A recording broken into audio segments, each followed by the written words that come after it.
Hey everyone, my name is Nick Wignall. I'm a clinical psychologist and the founder of The Friendly Mind, a free weekly newsletter where I share practical, evidence-based advice for emotional health and well-being.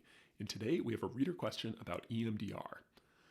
A reader asks, is EMDR, eye movement desensitization and reprocessing, real? My wife swears by it, but it seems like hocus pocus to me.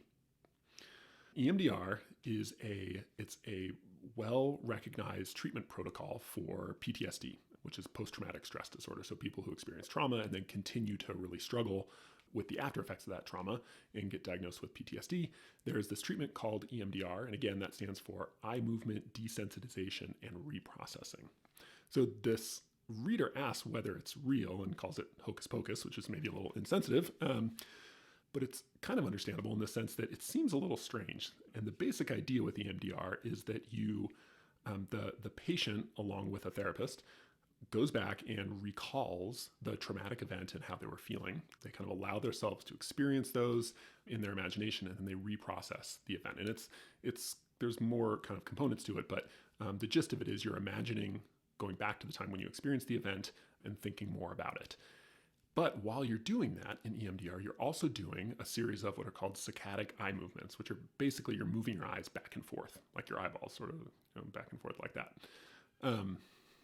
And the part of the theory is that doing this eye movement helps with the reprocessing of the traumatic memories so that you eventually are able to sort of organize your experience better and not experience so many after effects from it.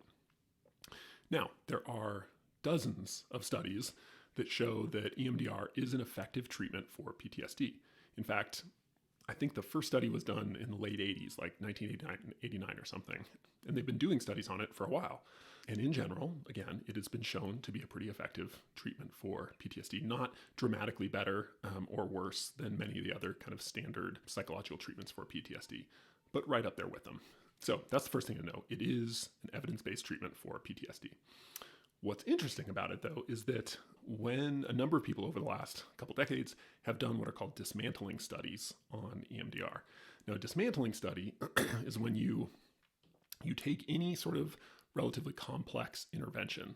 And by complex, I mean there are multiple kind of components to the treatment. So with EMDR, kind of two main components. There's the recalling the traumatic event and thinking about it kind of in different ways. This is very similar to what's called imaginal exposure in traditional exposure therapy. And then there's the saccadic eye movements, the back and forth eye movements, right? So what a lot of research has done is looked at which part is really driving the effect. Are they both equally important? Is one of them more important, the other less? And what these dismantling studies tend to find is that the eye movement component doesn't seem to be particularly important. That is, you can just do the imaginal exposure part and you get similar benefits. So is EMDR not real or hocus pocus? No, of course not. It's very real and it's very effective for a lot of people. But I think the kind of interesting point here is just because something works, that doesn't mean it works for the reason we think it works or for the reason we want to believe it works. All right, I hope you enjoyed this video. If you'd like to learn more from me about trauma and resilience and other aspects of emotional health, again, I write a free weekly newsletter every Monday morning called The Friendly Mind, and I would love to have you join our community.